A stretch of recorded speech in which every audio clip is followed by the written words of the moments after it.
오늘 하나님께서 우리에게 주신 말씀은 사도행전 17장 1절에서 15절 말씀으로 우리의 삶의 영원한 주제 예수라는 제목으로 은혜의 말씀을 나눠보도록 하겠습니다.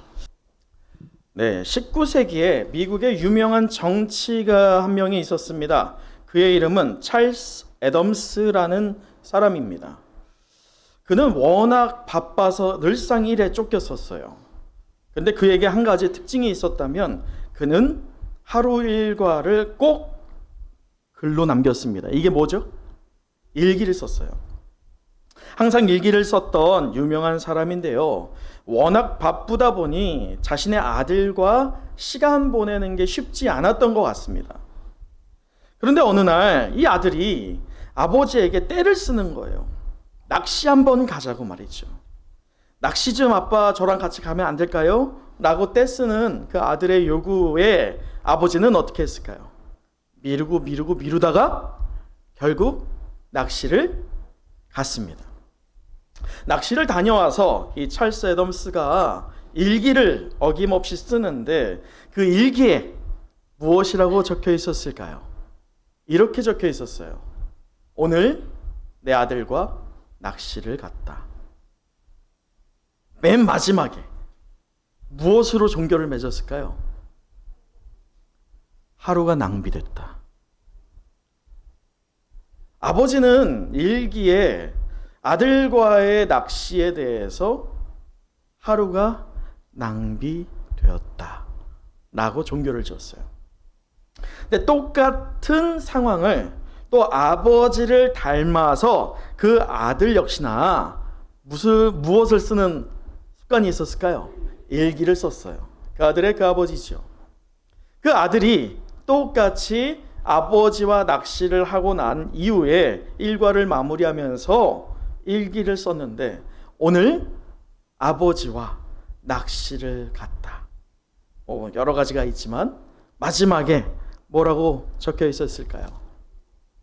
내 인생에 있어서 가장 멋진 날이었다. 여러분, 같은 사건이에요. 동일한 사건인데 어떤 이에게는 하루가 낭비되었다. 어떤 이에게는 내 인생의 가장 멋진 날이었다라고 기술했다는 거예요. 여기에는 우리가 왜 차이가 있는지에 대해서 봐야 됩니다. 아버지는 아들과 낚시하는 동안 그 시간을 낭비하는 것으로 봤지만 아들은 낚시하는 것에 대해서 기꺼이 자신의 시간을 투자할 수 있다라고 여겼어요. 곧 아들에게는 아버지와 낚시하는 것 그 자체가 목적이었기 때문에 그래요. 이 행위가 내 목적과 부합되느냐 맞느냐라고 할 때면 그 행위와 그 목적에 부합되는 결과는 굉장히 행복하죠. 그러므로 똑같이 주어지는 시간이지만요, 어떤 목적을 가지고 있느냐에 따라서 어떤 이는 무엇으로 생각해요? 낭비로 여기는가 반면에 어떤 이는 정말 가치 있는 것으로 여기게 되더라는 것입니다. 여러분, 그렇다면 우리 신앙은 어떨까요? 우리가 드리는 예배는 어떨까요?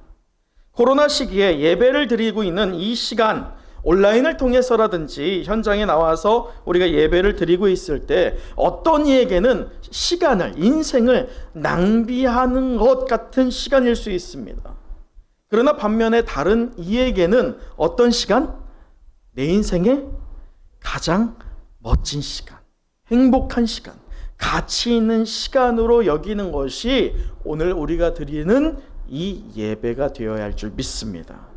이 선명한 기준이 있어요. 목적이 있어요. 그 목적은 바로 바른 믿음이에요. 우리에게 바른 믿음이 있을 때면 우리 주 예수 그리스도와 동행하는 이 시간이 가장 내 삶에서 어느 순간보다도 가장 가치 있는 시간이지만 바른 믿음이 부재해서 예수 그리스도와 함께하는 것에 대해서 내 인생의 목적이 부재한 성도에게는 대충 때우는 시간, 마치 숙제를 하듯이 빨리 해결해야 하는 그런 시간일 수 있다는 것이죠. 사랑하는 우리 은성의 성도 여러분, 바른 믿음을 소유하기를 간절히 소망합니다. 인생의 궁극적인 목적이 예수 그리스도 되시기를 간절히 축원합니다. 그러한 분명하고 확고한 믿음으로 우리 인생의 목적을 재설정해보는 오늘의 예배 되기를 간절히 소망합니다. 이 시간 우리가 예배를 드릴 때 인생을 소비하고 그냥 낭비하는 그런 시간이 아니라 우리 주님과 동행하는 이 시간 내 인생의 가장 멋진 순간이고 가장 가치 있는 순간입니다 라고 결단하고 또 고백하는 저와 여러분 되기를 간절히 소망합니다. 이 시간 우리 주위를 보면서 크게는 말고요, 그러나 얼굴로는 빵긋 크게 웃으면서 축복하는 시간을 가져보죠. 이렇게 한번 손을 펼치고, 이 어려운 시기잖아요. 우리가 함께 나오는 것 함께 즐겨야죠. 예수 그리스도 안에서 말이죠. 자, 펴시고 힘내십시오. 주님께서 힘 주실 줄 믿습니다. 자, 그리고 이렇게 손을 주먹 쥐고 서로 보면서 힘냅시다. 함께 합시다. 아멘. 여러분, 우리가 함께 예수 그리스도 안에서 이 목적이, 우리의 삶의 목적, 이 예배의 목적이 바른 신앙으로 말미암아 예수 그리스도가 될 때면 예배에 참여하는 모든 성도가 동일하게 기쁨을 또 구원의 감격을 누리게 될 것을 믿습니다. 여러분, 우리가 계속 말씀을 보면서 사도행전의 이 2차 전도 여행을 보고 있죠. AD 50년 주께서 승천하시고 20년이 지나서, 우리 지도 좀 보여주세요.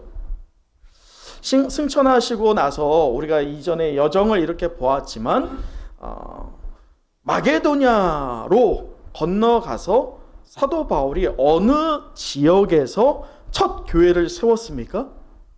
빌립보라고 하는 지역이었습니다. 저 숫자의 9번에 해당되죠. 빌립보라고 하는 지역에 교회가 처음으로 세워질 때에 하나님의 섭리로 세워졌습니다. 믿으십니까? 여러분, 그래서 예수는 그리스도다라고 하는 신앙이 누구에게서 먼저 세워졌어요? 빌립보 안에서? 루디아라고 하는 자주장사 여인에게서 세워졌죠.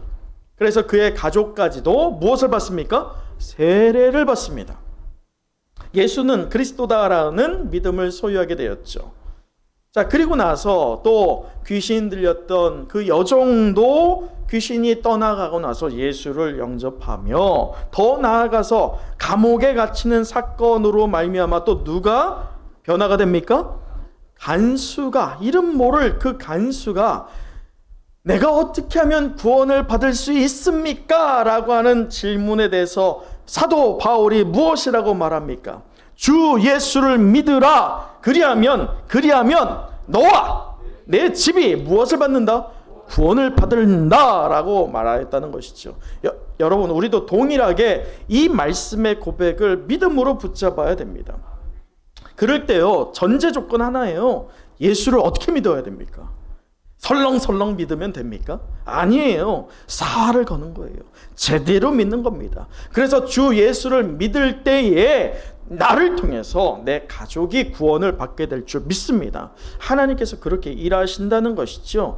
그렇게 빌립보 교회에서 교회가 세워지고 나서 이제는 사도 바울이 빌립보를 떠나서 오늘 말씀의 1절을 함께 읽어보도록 하죠. 1절 말씀입니다. 시작. 그들이 암비볼리와 아볼로니아로 다녀가서 데살로니가에 이르니 거기 유대인의 회당이 있는지라. 네, 여러분 지도를 또 한번 보세요. 10번과 11번을 이렇게 자세히 보시면 이 사도 바울이 암비볼리라고 하는 지역과 아볼로니아라고 하는 도시를 거쳐갑니다. 근데 성경을 보면 이 짧은 1절 말씀 안에서 이곳에서 사도 바울이 복음을 증거했을까요? 사도 바울이 증거했다면 분명히 기록이 돼 있을 거예요. 근데 사도 바울이 이유를 알지 못하지만 이곳을 그대로 관통해 버립니다. 관통하고 나서 사도 바울이 어디로 가느냐? 이 데살로니가 지방. 여러분 이 지도를 잘 보세요. 데살로니가라고 하는 지명은 없어요. 지역이 있을 거예요. 지역은 사실은 오늘 가로질러 갔던 아볼로니아라고 하는 이 도시가 있지만 이 도시는 작고요. 지역 자체가 데살로니가 지역입니다. 근데 이 데살로니가는요, 이 빌립보 지방에서요, 남서쪽으로 160km 정도가 떨어져 있어요. 160km. 굉장히 멀죠. 이때 걸어갔든지 아니면 나귀를 타고 갔든지 그렇게 움직였을 것인데 160km 정도 떨어진 이 현재 데살로니가라고 하는 이 지역이요. 사도 바울이 왜 그렇다면 관통을 했을까? 우리가 뒤에서 또 말씀을 보겠지만 이 데살로니가 지역이 마게도냐 지방의 수도입니다. 수도라고 한다면 굉장히 상업도시죠. 당시에 인구가 20만 명이었다고 해요. 오늘날 비교해보면 참 적은 인원일 수 있지만 당시에 적용해 봤을 때면 이 도시가 상당한 규모가 있다는 것을 알 수 있습니다. 여러분 기억하시죠? 사도 바울이 이 마게도냐 지역을 선포할 때, 복음을 선포할 때 무엇을 따라서, 무엇을 사용해서 복음을 전파했다고 제가 말했습니까? 무슨 길? 그렇죠. 로마가 침략 전쟁을 할 때, 정복 전쟁을 할 때 닦아 나온 도로를 사용합니다. 곧 이 데살로니가 지역은 사방으로 뻗쳐나가는 도로가 설정되어 있는 지역이었어요. 사도 바울은 전략적으로 이 도시에 도착합니다. 그리고 이 사도 바울이 또 말씀을 계속 보면 오늘 10절을 또 보면 이렇습니다. 밤에 형제들이 곧 바울과 실라를 어디로 보냅니까? 베레아. 우리 지도를 한번 보세요. 지도를 보면 이 12번에 베레아라고 하는데 이 베레아는 데살로니가 지역에서 역시나 남쪽으로 80km 정도가 떨어진 곳입니다. 사도 바울은 데살로니가 그리고 베레아라고 하는 두 지역을 통해서 복음을 선포하는 역사를 일으킵니다. 그런데 오늘 제가 여러분과 이 말씀을 통해서요, 오늘 사도 바울의 이동 경로, 그 중에 대표적인 데살로니가라고 하는 지역과 베레아라고 하는 이 두 지역을 통해서 우리가 두 가지의 공통점을 찾아보았으면 좋겠습니다. 몇 가지요? 두 가지 공통점. 이 두 가지 공통점, 그것을 통해서 우리가 이 코로나 시대에 원형적인 복음을 어떻게 하면 좀 회복할 수 있을런지, 궁극적인 목적이 예수 그리스도라고 고백하기 위해서 바른 신앙을 어떻게 좀 소유할 수 있을지, 이 두 가지 공통점으로 우리가 적용해 봤으면 좋겠습니다. 첫 번째는 저를 한번 따라해 보시죠. 첫째, 전략적 접근을 했다. 전략적인 접근을 했어요. 여러분, 한 가지 의구심을 갖는 대목이 있죠. 아까 우리가 앞서 보았지만 다시 한번 우리 1절을 읽어보도록 할까요? 오늘 말씀의 1절이에요. 시작. 자네가 데살로니가에 이르니 거기 유대인의 회당이 있는지라. 여러분, 데살로니가 지역에 오는 동안, 소위 160km를 이동하는 동안 암비볼리아라고 하는 곳과 아볼로니아라고 하는 도시를 거쳤음에도 이곳에 복음을 선포하지 않았습니다. 어떤 복음의 역사도 일어나지 않았어요. 마치 사도 바울이 의도적으로 이곳을 그대로 지나친 것처럼 보여집니다. 왜 그럴까요? 왜 사도 바울이 이 도시들이 작다고 해서 무시했던 걸까요? 이곳을 그대로 관통해서 데살로니가라고 하는 지역으로 갔다는 거예요.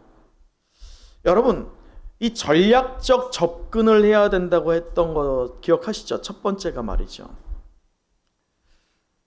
사도 바울은 전략적 접근으로 앞서 암비볼리아와 아볼로니아를 택하지 않았어요.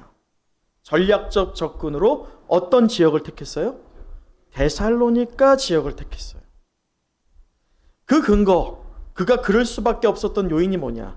여러분, 한번 저를 보세요. 제가 이전에 말씀을 나누면서 그랬죠. 사도 바울의 이 선교 스타일이 분명히 있어요. 이 고착화되어 있는 사도 바울이 주로 사용했던 선교 전략이 있습니다. 그가 어떤 지역을 가든지 간에 어디를 찾았습니까? 회당을 찾았어요. 그게 사도 바울의 선교 전략 중에 아주 강력한 하나입니다. 그런데 우리가 이전에 빌립보라고 하는 지역에서 회당이 있었어요, 없었어요? 없었어요. 사도 바울이 회당이 없는 상황에서 선교를 하는 처음 상황을 마주합니다. 그럴 때 그 사역이 어땠습니까?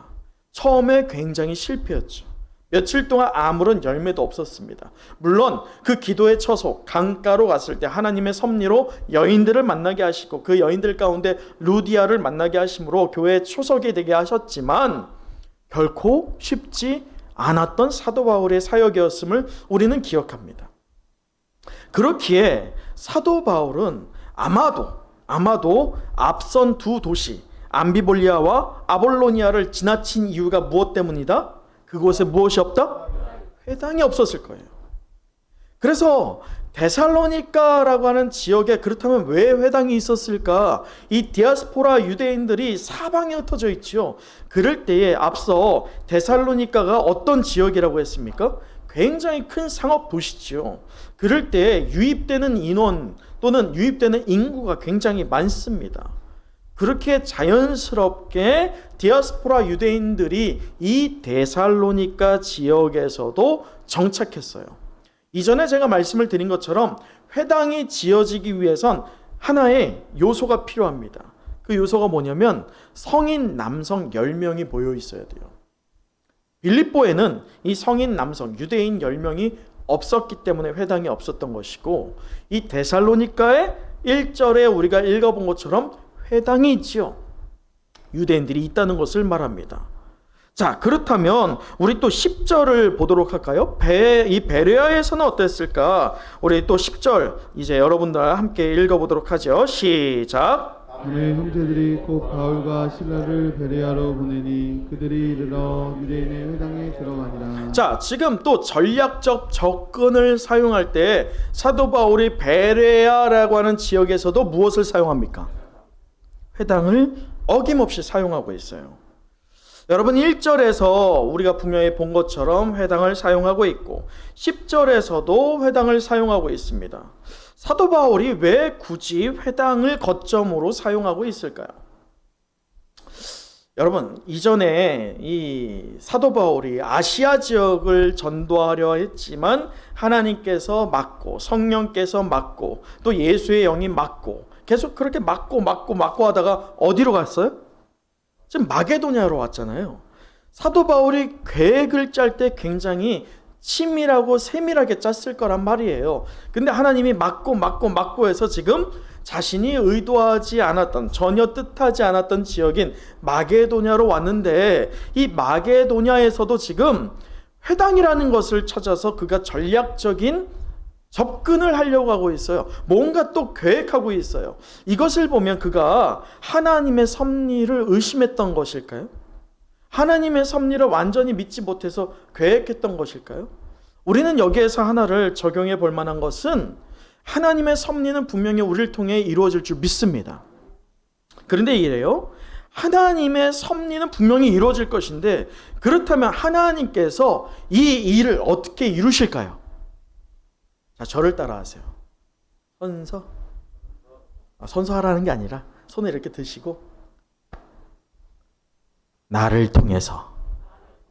여러분 하나님께서 하나님의 섭리를 이루는 데에 하나님이 짠 나타나서 일을 행하시지 않고요. 하나님께서는 사람을 사용하십니다. 그 사람의 가장 핵심이 누구냐? 바로 나라는 거예요.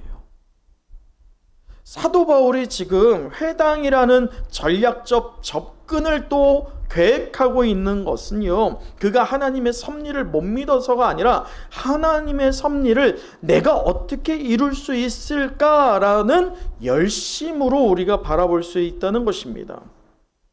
이를 우리에게 한번 적용해 봄직합니다.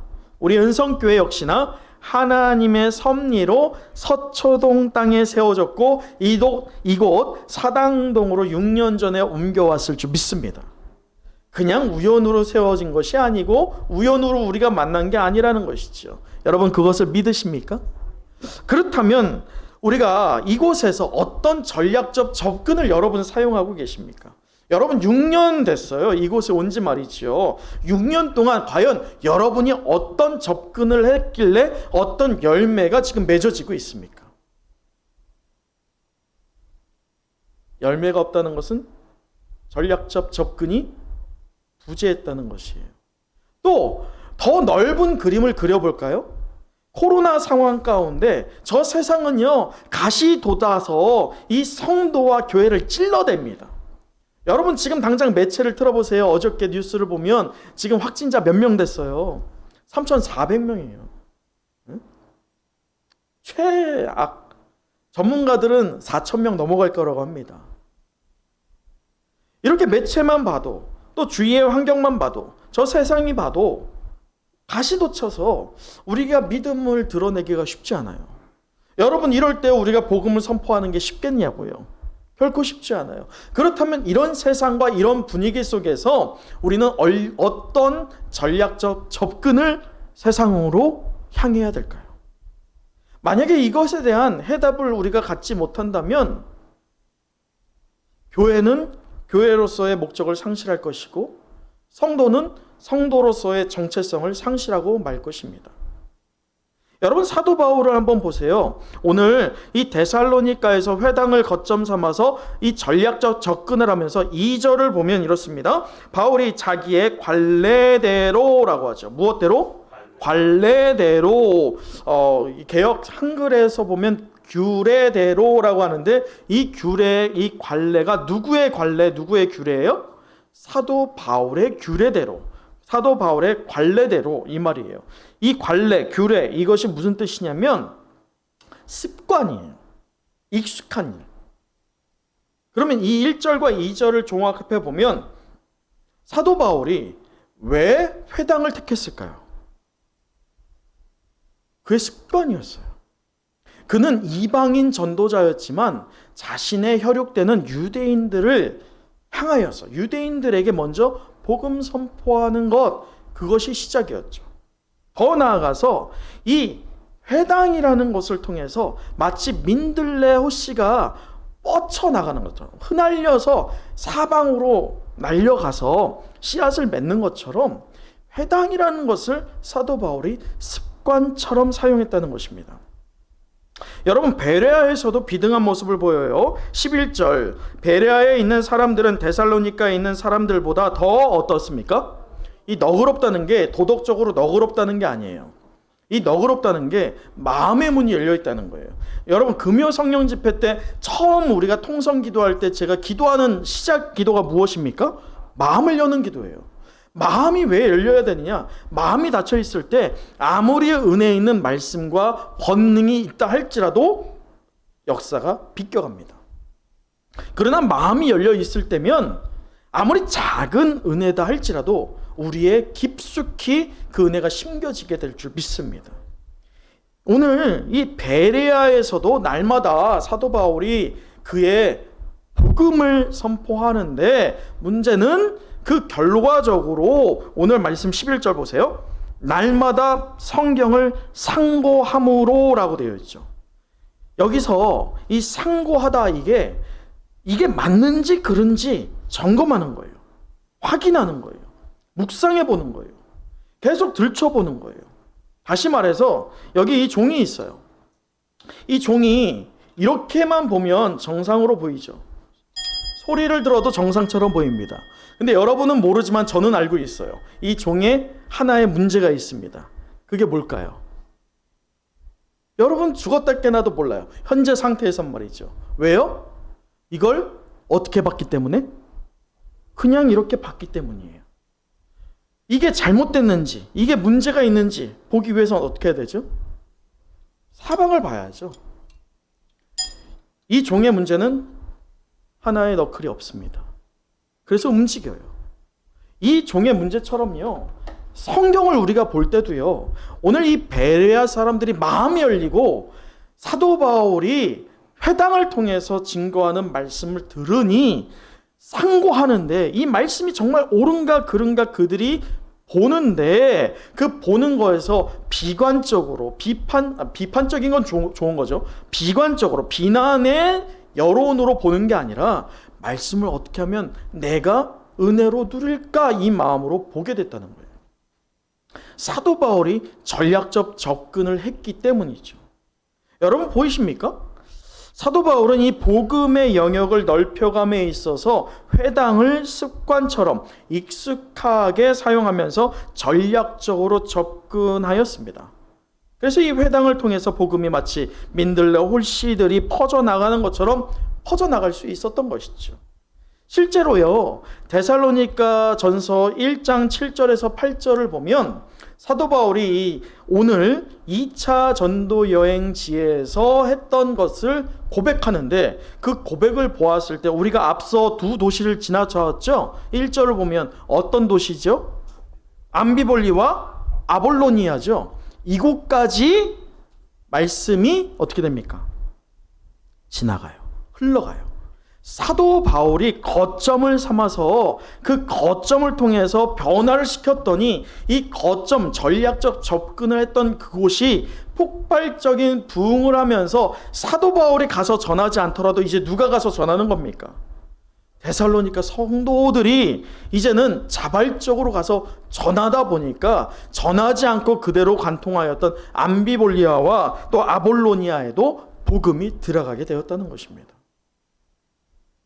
여러분, 이와 같이 주의 몸된 교회, 마치 우리가 이 교회를 습관처럼 익숙한 것으로 세상을 위해 전략적으로 접근하기 위해서 사용해야 할 줄 믿습니다. 여러분, 과거에 우리를 한번 떠올려 보시죠. 과거에 제가 기억하는 우리 믿음의 선대들, 어른들은요, 길을 가다가 교회 근처에 가요. 근데 교회를 갈 건 아니었어요. 교회를 지나가다가 그냥 교회를 지나갑니까? 과거에 제가 기억하는 분들은 그러지 않았어요. 지나가다가도 잠깐이라도 교회에 들렸어요. 뭐 하러요? 기도하려고. 잠깐이라도 잠깐 교회를 밟고 기도를 했어요. 또 기도만 하고 갔을까요? 아니에요. 때마다 모여서 예배드렸어요. 또 자발적으로 교회를 중심으로 삶의 터전을 이루어갔습니다. 또 교회가 뭔가 문제가 되는 거 없냐 살펴보고 교회에 대한 열정과 사모함이 있었죠. 여러분, 왜 그랬을까요? 과거엔 시간이 많아서였을까요? 우리의 삶에 좀 더 윤택했기 때문일까요? 그건 아닐 것 같아요. 물론 이 코로나 시대에 또 바쁜 또 재정적으로 팍팍한 이 시대에 시간이 지났으니까 상황이 변했으니까 환경이 달라졌으니까 옛날 그것을 고수하는 것이 마치 꼰대처럼 들려질지 모릅니다. 그렇지만 잊지 마세요.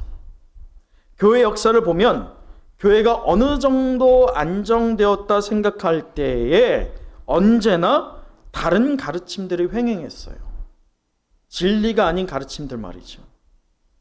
그 가르침들로 인해서 결국 무엇이 진리인지를 혼동하다 보니 성도들이 어떻게 됩니까? 흔들립니다. 흔들리다가 그냥 말아버릴까요? 흔들리다 어떻게 될까요? 떠나갑니다.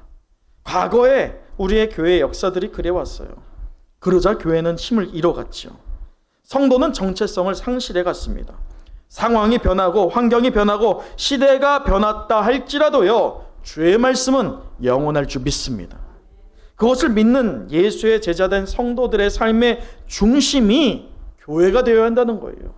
여러분, 이것은 교회가 마치 우상 숭배하는 어떤 터전, 교회 자체가 건물로서의 우상이 아니라 우리가 하나님께 마음을 두는 곳, 우리 공동체가 마음을 두는 곳, 그 마음을 두는 전략적인 접근을 할 수 있는 터전, 그것이 바로 이 은성의 교회가 되어야 할 줄 믿습니다.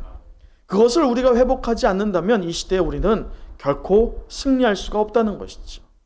그러므로 우리 둘째 적용을 해보도록 하죠. 자, 저를 또 따라해 보도록 하죠. 둘째, 성경을 가지고 강론을 했습니다. 여러분, 3절을 한번 읽어보도록 할까요? 3절입니다. 시작. 뜻을 풀어 그리스도가 해를 받고 죽은 자 가운데서 다시 살아날 것을 증언하고 이르되 내가 너희에게 전하는 이 예수가 곧 그리스도라 하니. 여러분 3절에서 뜻을 풀다라고 하는 이 말은요, 예수가 누구인지 또 예수와 우리가 어떤 상관이 있는지를 해석해 주는 것입니다. 여러분, 복음이 왜 우리에게 은혜가 될 수 있느냐? 어떤 이는 복음을 받고 그냥 낭비하는 것, 쓸데없는 것으로 여길 수 있지만 어떤 이는 복음을 받고 삶의 목적이 예수 그리스도가 됩니다. 그럴 수 있는 이유는 이 복음이 나하고 과연 무슨 상관이 있느냐, 그것이 와 닿아야 한다는 거예요. 내 마음이 열려서 이 복음이 곧 예수 그리스도가 내 삶에 나와 어떤 연관이 있길래 그가 그리스도냐라고 하는 분명하고 확실한 답이 정해져야지 복음의 열매가 맺어질 줄 믿습니다. 오늘 사도 바울은 데살로니가 교회와 베레아 지역에서 그가 성경을 강론합니다. 다른 것을 말하지 않았어요. 사도 바울이 자랑할 게 얼마나 많습니까? 사도 바울이 또 얼마나 이때까지 이 사역을 하면서 감옥에서 얼마나 기가 막힌 일들이 있었어요. 자기 어떤 간증을 하면서 한껏 도취될 수도 있는 상황 아닙니까? 그런데요, 한 번을 그런 사건이 나오지 않아요. 자기를 드러내지 않아요. 아주 짤막합니다. 3절을 보면 뜻을 풀어 그리스도가 해를 받고 죽은 자 가운데서 다시 살아날 것을 증언하고 이르되 라고 하죠. 곧 예수에 대해서 말합니다. 여러분, 이것이 어느 정도 했느냐? 2절에 보면 새 안식일 동안이라고 하죠. 3주간 열심으로 같은 자리에서 회당을 거점 삼아서 주의 말씀을, 하나님의 말씀을, 성경을 강론합니다. 여러분 또 11절 보세요. 11절에 베레아에서도 어땠느냐? 그렇게 강론했더니 이들이 성경을 상고했다고 하잖아요. 검토하고 부지런히 검토하는 거예요. 깊이 탐구하는 거예요. 그리고 그리스도가 예수라는 것에 대한 분명하고 확연한 신앙이 세워지는 것이죠. 무엇을 통해서요? 성경의 강론을 통해서 말이죠. 여러분이 성경의 강론은 다만 여기 서 있는 제가 또는 우리 교육자들이 말씀을 증거하는 게 성경의 강론이 아닙니다. 여러분이 성경을 알고 그 성경 안에서 예수 그리스도를 내가 인격적으로 체험하여서 내가 증거하는 것 역시나 성경의 강론일 줄 믿습니다. 여러분 기억하시죠? 예수님께서요, 돌아가시고 나서 부활하실 때에 엠마오 도상에서 가던 두 이 제자들이 있었잖아요. 그들 가운데 예수님께서 나타납니다. 제자들이 예수인 걸 압니까? 모릅니다. 근데 이 제자들이 무엇을 나눌까요? 예수가 부활했는가? 이 주제에 대해서 나눕니다. 말씀에 대해서 나눕니다. 그럴 때 예수님께서 짜잔, 야, 내 아야 나. 야, 왜 못 알아보냐? 이런 말씀하세요? 예수님께서 무엇 하셨을까요? 말씀을 풀어주셨어요. 엠마오 도상에서 말씀을 풀을 때 그 두 제자가 성령의 충만함을 받았다라고 합니다. 그들이 예수를 눈으로 보진 못했지만 말씀을 듣고 나서요, 그들의 마음이 열리고 성령으로 뜨거워졌어요. 그러자 자신들에게 증거한 이가 예수 그리스도임을 그 이후에 깨닫게 됐죠. 그와 같이 오늘 이 데살로니가 교회와 베레아 교회에 있던 그 성도들이요, 말씀을 들음으로 마음이 뜨거워집니다. 사랑하는 우리 은성의 성도 여러분, 우리가 말씀을 들으면서 딱딱하게 굳어져 있는 심령이라고 한다면 오늘 그 자리에서 우리가 무릎 꿇고 하나님 앞에 간구해야 할 줄 믿습니다. 하나님, 내 심령이 하나님 말씀 앞에 반응할 수 있도록 도와주시고 성령의 충만함을 부어주시어서 예수는 그리스도다라고 하는 믿음의 반응이 나오길 간절히 소망합니다 라고 고백할 때에, 간구할 때에 하나님께서 우리의 마음을 여사 우리의 인생의 목적이 유일한 구원자 예수 그리스도 되게 하실 줄 믿습니다. 여러분 보이십니까? 사도 바울은 자신이 어떤 사람인지 말하지 않았지만 성경에 대해서 강론했어요. 그 안의 핵심은 예수 그리스도다라고 하는 분명한 신앙이었죠. 교회 역사를 또 한번 보면요, 하나님께서 이 교회가 침체하는 상황 가운데 다시금 부흥을 허락하실 때에 분명한 시그널이 있었어요. 그 부흥의 시기에는 언제나 부흥과 따라갔던 것은 뭐냐면 이 선명한 복음이 성도와 교회에게 바로 서 있었을 때예요. 성도가 이 복음이 무엇이고 말씀의 권능이 무엇인지를 분명히 알고 그것이 삶의 본질임을, 신앙의 핵심임을 놓치지 않을 때에 교회는 부흥해 갔습니다. 그러나 반대로 성도가 정체성을 잃어버릴 때 성도들의 말이나 행동은요, 그리스도를 닮지 못했어요. 선명한 복음에서 멀어져 갔던 때입니다. 그러기에 오늘 우리가 은성에 속한 모든 영가족들로서 하나님의 섭리를 믿는 저와 여러분들이 예수의 제자로서 선명한 복음을, 예수는 그리스도다 라고 하는 이 선명한 복음이 그냥 어떤 하나의 이론이 아니라, 그냥 어떤 하나의 이렇게 듣기 좋은 문구가 아니라 우리의 삶의 분명한 목적 되기를 간절히 축원합니다. 말씀을 마치겠습니다. 우리가 사도행전을 통해서 하나님 나라의 일을 우리 은성에 속한 성도와 가정에 적용하면서 우리의 삶의 영원한 주제 예수라는 제목으로 은혜의 말씀을 나눴는데, 우리 마지막으로 15절을 읽어보도록 하겠습니다. 15절입니다. 시작. 바울을 인도하는 사람들이 그를 데리고 아덴까지 이르러 그에게서 신라와 디모데를 자기에게로 속히 오게 하라는 명령을 받고 떠나니라. 여러분, 오늘 말씀을 보면 사도 바울의 어떤 열매가 분명히 있었어요. 근데 그 열매가 있었는데 이 복음이 전파되는 곳이면 언제나 두 가지 반응이 있었다는 것을 우리에게 깨닫게 합니다. 여러분 4절 보세요. 그 중에 어떤 사람 곧 경건한 헬라인의 큰 무리와 적지 않은 귀부인도 권함을 받고 사울과 실라를 따랐습니다. 그러나 5절을 볼 때 유대인들은 어떻게 합니까? 시기했어요.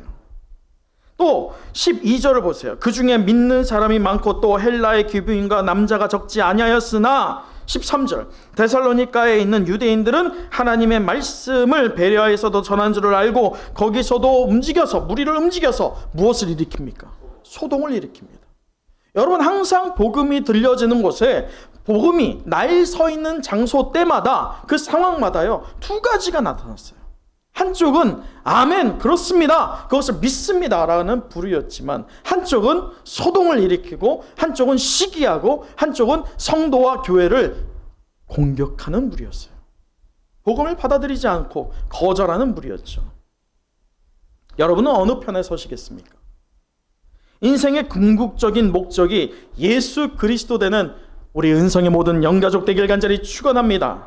이 시간을 낭비하는 그런 상황이 아니라, 이 예배가 아니라, 이 예배가 내 인생에서 가장 멋진 시간, 예수 그리스도를 인격적으로 체험하는 시간, 예수님과 동행하는 삶, 그것을 누리는 것이 우리의 예배가 되길 간절히 축원합니다. 그것을 고백하며 우리가 바른 믿음을 소유하기를 결단할 때에 전략적인 접근을 하기 위한 거처로서의 우리 은성교회를 사용되고, 또 우리의 핵심되는 가장 강력한 영적 무기 하나님의 말씀으로 세상을 정복해 나갈 때에 우리를 통해서 선하고 아름다운 열매가 맺어질 줄 믿습니다. 기도하겠습니다.